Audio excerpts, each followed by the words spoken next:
Rachel Lindsay, thank you so much for joining us, and we have a furry friend with us this evening. Yes, well, I didn't come alone today. Thank you so much for having me, first of all. Absolutely. And I am here. This is Lane. Lane. He is a 4-year-old terrier mix.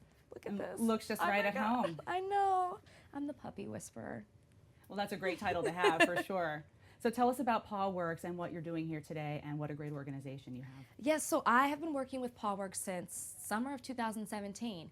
And it's very interesting because I wasn't into dogs. I tell the story all the time. Like, if you had met me 3 years ago, you'd say, who is she and what is that sitting in her lap right now? Interesting. But my sister found my dog 2 years ago in the streets. And the moment that I saw him, I was immediately connected with him. And so he's a rescue. And I've had him ever since. His name is Copper. You might have seen him on the show. Yes. And since then, I've been very passionate about working with rescued animals because of what my rescued animal has done for me and how much he's impacted my life. And so I teamed up with Paw Works this past summer, and ever since then I've been working with them as an ambassador, educating people about rescued animals and, you know, how they can help and how these animals can help them.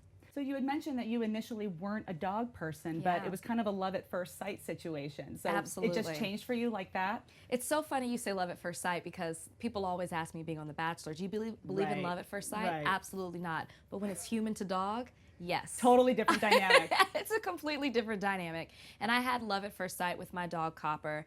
And I just, you know, it's the whole who saved who thing. And I feel like my dog saved me. And it really has been a very impactful relationship. It's weird to say it, but it's true. I'm telling you, I wouldn't recognize myself right now. But my dog has really saved me, and I feel like rescued animals can do that for you. And I'm so grateful for having a rescue animal, and I just really want to encourage other people to do the same. Adopt, don't shop. What does Bryan think about all this? Is he a dog person too? Are you guys vibing that way? Bryan is such a dog Love person. it. Like, I send him pictures, and he's like, let's bring that dog home.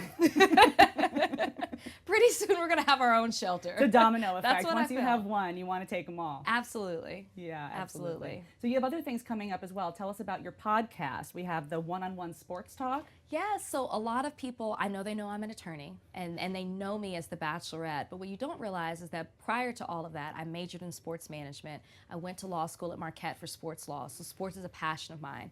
And I'm happy to have the platform that I have now, because now I get to talk about this subject that I'm passionate the most about.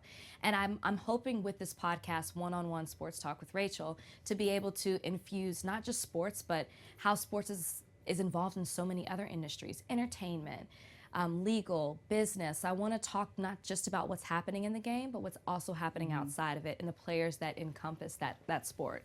And I think the podcast will be very interesting. I think it'll be interesting from a female's point of view because it's not just men that are consuming sports these days, women are as well. And so we should have a voice in doing that. And I think that you'll have an interesting take of sports through my podcast. Is there a premiere date or anything you can tease specifically when we can expect it to show up? It will be end of spring, maybe early summer.